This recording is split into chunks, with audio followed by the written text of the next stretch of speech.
पुरानों के जो लॉज हैं वो मुझे लगता है जो रिपील हो गए हैं वो फिर से लगने चाहिए। हो सकता है कंट्रोवर्शियल हो जाए और किसानों को खुद इसकी डिमांड करनी चाहिए, और ताकि हमारे किसान भी जैसे बाकी जगहों पे समृद्धि हो रही है, हमारे किसान की समृद्धि में कोई ब्रेक ना लगे। किसानों के जो 3 कृषि कानून रोक दिए गए हैं वे वापस लाने चाहिए। किसानों को खुद इसकी डिमांड करनी चाहिए। हमारे किसानों की समृद्धि में ब्रेक न लगे।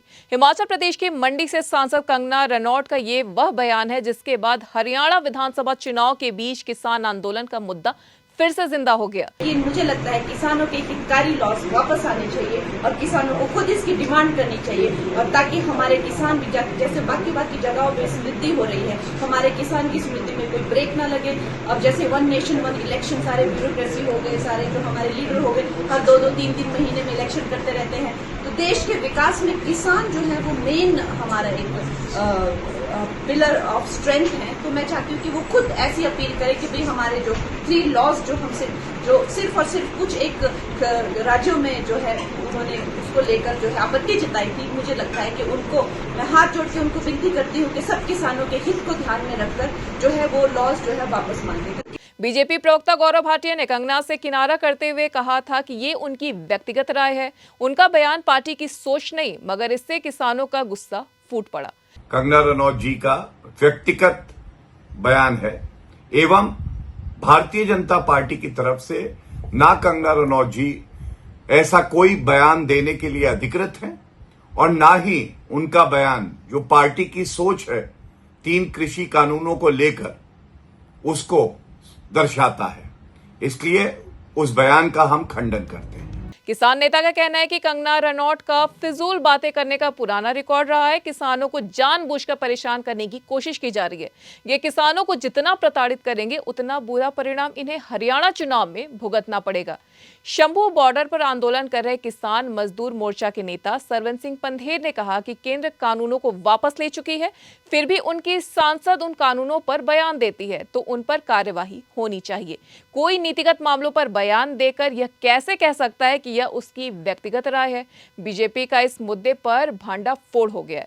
ਆਦਾ ਵੈਸੇ ਟ੍ਰੈਂਡ ਆ ਤੁਸੀਂ ਦੇਖ ਲਓ ਕੱਲਾ ਕੰਗਨਾ ਜੀ ਨੇ ਇੱਕ ਬਿਆਨ ਦੇ ਗਿਆ ਵਾਪਸ ਹੋ ਗਈ ਖੱਟਰ ਜੀ ਬੋਲ ਪਏ ਖੱਟਰ ਜੀ ਕੱਲ ਨੂੰ ਹਟਣਗੇ ਤੇ ਰਮਨੀਤ ਬਿੱਟੂ ਬੋਲੂਗਾ ਰਮਨੀਤ ਬਿੱਟੂ ਹਟੂਗਾ ਤੇ ਕੋਈ ਹੋਰ ਬੋਲੂਗਾ ਜਿੰਨਾ ਚਿਰ 5 ਅਕਤੂਬਰ ਦੀ ਇਲੈਕਸ਼ਨ ਨਹੀਂ ਨਾ ਹੁੰਦੀ ਹਰਿਆਣੇ ਦੀ ਇਹ ਕੋਈ ਨਾ ਕੋਈ ਬੋਲੀ ਜਾਣਾ ਜੀ ਔਰ ਮੈਂ ਇਨਫੋਰਮੇਸ਼ਨ ਦੇ ਦਿਆਂ ਮੈਂ ਹੁਣ ਵੀ ਕਿਹਾ ਜਿਹੜੀ ਇੱਕ ਗੱਲ ਰਹਿ ਗਈ ਆ ਵੀ ਤੁਸੀਂ ਗੱਲ ਕਰੋ ਆਰਪੀਐਫ ਨੇ ਸਾਡੇ 10-12 ਕਿਸਾਨ ਠੀਕ ਹੈ ਜੀ ਅੱਜ ਜਦੋਂ ਚੜੇ ਆ ਆਪਣੇ ਰਾਜਪੁਰਾ ਤੋਂ ਤੇ ਅਗਲੇ ਬੰਨੇ ਚੈਨ ਖਿੱਚ ਕੇ ਸਟੇਸ਼ਨ ਤੇ ਲੈ ਅਗਲੇ ਬੰਨੇ ਖਿੱਚ ਕੇ 12-13 ਕਿਸਾਨ ਗੱਡੀ ਤੋਂ ਲਾ ਦਿੱਤੇ ਅਸੀਂ ਨੋਟ ਕਰਾਇਆ ਵੀ ਇਹਦੇ ਬਾਰੇ ਵੀ ਪਤਾ ਕਰੋ ਉਹਦੇ ਬਾਰੇ ਕਹਿੰਦੇ ਸੀ ਪਤਾ ਕਰਕੇ ਤੁਹਾਨੂੰ ਦੱਸਦੇ ਹੈਗੇ। ਕਿਸਾਨਾਂ ਦੀ ਰਾਜਨੀਤੀ ਕਿਉਂ ਇਸ ਤਰ੍ਹਾਂ ਦੀ ਹੁੰਦੀ?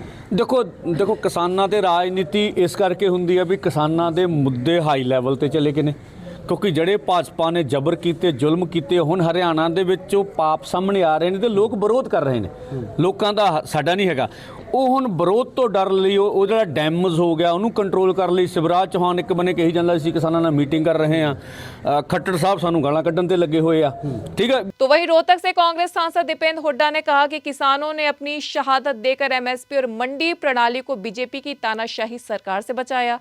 काले कानून वापस लाने के मंसूबे वाली भाजपा सांसदों को हमारी चुनौती है कि हरियाणा में कांग्रेस सरकार बनने के बाद कोई ऐसी ताकत नहीं जो इन्हें लागू कर सके। पूरा देश देख रहा है हरियाणा का क्या फैसला होता है, पूरे देश की नजर आप पे है।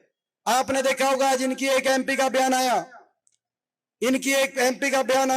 कंगना रनौत का बयान, देखा जाए आपने इनकी एक एमपी का बयान आया आपको पता चल जाएगा। कंगना रनौत का आज बयान आया है कि दोबारा से 3 कृषि कानून लागू करने का समय आ गया है। हरियाणा में बोला जीतते ही 3 कानूनों को लागू करेंगे। कंगना रनौत का बयान है। मैं कंगना रनौत जी को कहना चाहता हूं आज स्टेज के माध्यम से चुनौती से प्रेस वाले नोट करें, आप कह रहे हरियाणा का चुनाव जीतते ही 3 कानून को लागू करेंगे। मैं कंगना रनौत जी को कहना चाहता हूं हरियाणा में कांग्रेस पार्टी की सरकार बनेगी, बहुमत से हुड्डा साहब के नेतृत्व में सरकार बनेगी और उसके बाद देश में कोई ताकत नहीं जो 3 कानूनों को लागू करके दिखाए। यहाँ चुनौती देते हैं हम यहाँ से, हम चुनौती देते हैं कंगना रनौत को। आप आ जाना मैदान में, आप भी लोकसभा में हम भी लोकसभा में, आप आ जाना मैदान में। हरियाणा का नतीजा होने के बाद जब शीतकालीन सत्र होगा आप 3 कानूनों को लेकर आना, हरियाणा की हम जन भावना को और जनादेश को लेकर जब लोकसभा में पहुंचेंगे तो आपके तो ये बीजेपी है। भारतीय किसान यूनियन का दावा है कि दिल्ली बॉर्डर पर 378 दिन लंबे चले किसान आंदोलन में 750 किसानों की मौत हुई। इससे सबसे ज्यादा जिंद जिले के 17 किसान थे। पिछले 6 महीनों से हरियाणा के शंभू और खनौरी बॉर्डर पर फिर से किसानों ने डेरा डाल रखा है। किसानों का सीधा असर राज्य की 90 में से 35 से ज्यादा विधानसभा सीटों पर है। इस तरह की बयानबाजी से भाजपा को लोकसभा में 10 में से 5 सीटें हारने जैसा सबक मिल सकता है। हरियाणा में 5 अक्टूबर को विधानसभा चुनाव के लिए वोटिंग है। रिजल्ट 8 अक्टूबर को आएगा। बीजेपी के लिए सबसे बड़ी चुनौती किसानों को साधने की है। एनएल लाइव की खास खबर।